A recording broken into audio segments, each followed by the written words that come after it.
ở đây thì tụi thế mà sai cái lo làm lệ vét chùa tụi chúng mà chuan bu muan bu ya bun te mi bon lệ nghe trong cắm bộ nệ sọ zip mấy na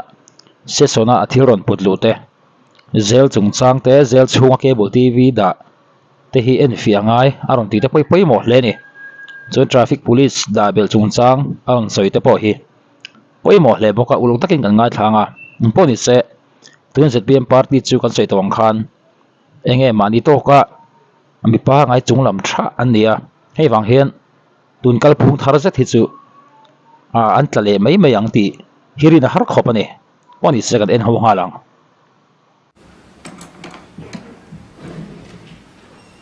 sang tur zo bial tu zom tak pu lan mun pui pun te so mang pu speaker kalome ei voina hian an minister patni ke sap danga le pu lal than sang ate demand department li ve soi ho dona department zong hi chu ate no ka soi kim seng don lova big takin ke sap danga dimana hian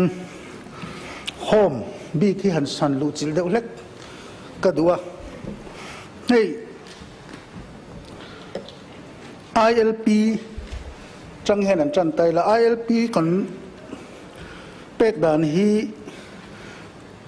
tun ma deuh khan fel lo om le deuh zeu za tu nan chan an fel fai viau takna in smart card apek thei to hi ni sela a thale in ka ria big takin hey vai ho hi mi hring ve thawan nian khong ai thak ang renga ILP dian paper A4 a hen an pe ni chu tlangwal ho hian in mizo tlangwal ho hian khoi lai mo khoi mo permit in em tia deal mai mai an chinga nei lo jong police ka report don che ten tia kha poisa deal na rem changai nan mang thina chu wangson ILP hin han xerox phota an laminate le an thepan akring maya an khong ai thak ang reng veo keng tu te hi smart card ti mai ni sela smart card a hian monitor also don boka also a smart card man a senso bela khachuan manin a permit holder te khan an tum le mayanga chuanin smart card ti hi ni selangin a sponsor tu in en kolem omcm up a permit hi dong khan computer ron lang zatanga ama bo locate te all don ni chuan hetianga ka ti hian a system kan vong thajok don boka tunan chuan an ti dan tang chuan mi permit hi mai tur po hi khriat harta a tin hey ai hianin district de lek theila as a adana a sponsor tu na an thok tur ni a sponsor tu bul ina an om tur ni tian ni hetiang kan zom lo na salu tuka thilan lo ti sual de lek po hian a phek le lama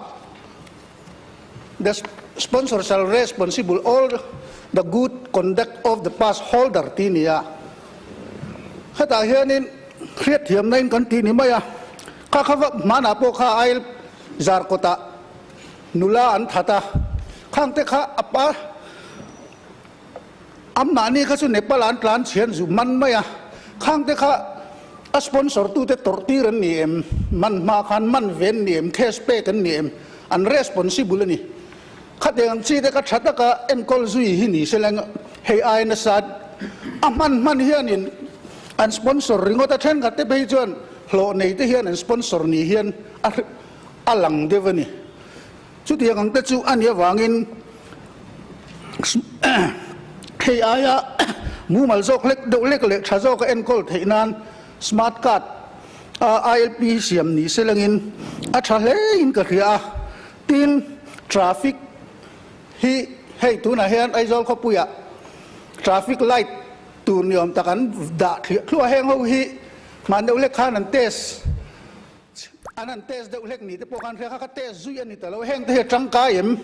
kha UDN PLM smart city noi tanga hei hi da nin ka ria a lela ma home traffic boy home hoi thawani rualin hemi traffic light system hi chu smart city hoi tanga ti ning ka re UDNPA heng te hi uluk deuh leka tia mumal takate sa ti ni selangin kan traffic duty te hi an ha ema sarkar na thok wing kan ti don nge unit pakata hen chona ha beran ni ome tunen aizol khopuya hian an vain za thung vel an omani an khong ai thak an ha thak lutuk an ha lutuk bi kani chu wang chon aizol khopuya hen zanga tal hi chu ti thei ni sela an ziang traffic ho hi ale lam zong chuan traffic police ho hi an zaidam hi kati zoka mi tam tak concept dan le mi tam tak an om du dan an om du da dan an parking du da dan ten chu thian chen ka ten an rel tharoka an fel le hin ka khezo kan zaidam an do thei hian ka re thi ni chu wang chon heng te hi ai zol kho puya zanga tal lung le kho puya za tal sai ha champhai ti la ma te pe somli somnga vel bor ma tu chu district headquarter dang an om selang chuan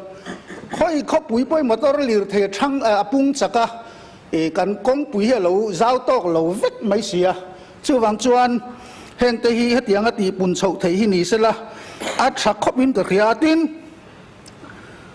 IR te arm battalion ho te hi abi takin Bangladesh border a son BSF an oma BSF ron om te son aron lut chuak hi an check lutuk lo hian a langani chuwang chon song kara te son kan ram thawania international boundary ni wangin a theilo na om chuang emmi khothang lama tanga infiltrator ron lutur venan hian kan BSF kara son in post hi da pheive zat mai hi thaim lo lut belzel tur check tur hian ti hi ngai tuan o ma thalein ka khria a maro chu a rem lo na te international boundary lo ni vaina omem a om chuang lo ani chuan song BSF ho post kara son tun na yangat phei chuan Bangladesh a kan u nau te thabari na no maron lutur a zone ha tha ka te chunga son an strict view ang loisia midang an strict box si lawa chuwang chong kan police te hi da ven tul hian ka khria ni chuwang chuan heng te po hi ngai poi mo thei ni sela tin ni china zo na lama te porun lang to a thingtlang lama outpost te bit post te police station thingtlang lama hian motor hi anin dai lo mai ba ka an motor nei sun hi hlui lu tuk hloma heng ho hi tun ma tangin kan lo in man to na la zir lai pola ma kan lo in man to na mi zoram dung tluan hi kan suar tluan ve thina thingtlang police station le outpost en khong ai thak le ni chuwang chuan hei hi motor tha tlan zar zar thei reng heng te hi pek that jok ni sela a kho pui la mai chuan a thalo jok te poi mang ma se workshop te po nai jok ani mun tina hian chuwang chuan heng te hi a tha deuh lek ne duat ni selangin kan thingtlang chengker lama police duty te hi heng te hi tha hlen ka ria kha ni china rifle allowance ti puna ni don ti zona an chang kan home minister in lom om tak zeta kan police te an khong ai thak hle ni khatianga anan rifle allowance an ti pung tur kha alom om hle in ka ria in zel hi a englai po hen an tot de ring maya tun main kan lut ve zewa a tot em zel ni kan zir lai khoi tu kan ni lai kan zutan ve zeu lai po khan an khong ai thak tak zet tin resona hian zel hi duai hian achia chuwang chon hei a hian en ei tur po hi an budget hi claim in zel reson hian ti that sak ni selangin tin tun nai a hian thil thawak lo ti ka neya zel a hian cable TV an la luta a channel kha an filter silowa thil ti sual thang habitual offender thang om khom kha chuan film pui deuh kha an en ve thei vek maya helama tang office tang khan channel thiang lim deuh chin filter sakani si lawa direct a an du an en thei khu tu nai khon a thalo ang reng hlein ka ria hi TV hi an la lu ta ni pon a channel thiang lim deuh chin le a en om chin zel ta ginan en om chin hi om ani hei hi ka ngai mo viawani chuwang chuan helama hian chan la deuh hlek ila tin pula than sanga chan lama hian fishery lama hian tun main Mizoram hi kan lo la miam viawa anarzari siam le atui le anote lam siam lam hi kan la duang to ken ma kan la son lawa kan la siam chuak tam lawa chi lama hian heng lama te pen chan la ka tha hle in ka ria a tin environment forest le climate change sa hian sahuan aizol sahuan kanan ti ve thun khu nau pang han kal puinan a tha hlim om viau rualin du thu sa mi na hun khu la lian tok lawa khung te po khu zau khet thei dan te om em o ti te hi ka ngai tua chu wang chuan khung lama te po khwan kan sarkar te hian ma han la deuh khet sela a tha hle in ka ria pu speaker pu kesap danga demand number 13 16 30 le 46 le pula than sanga demand number 33 35 36 le 41 te hi he hausian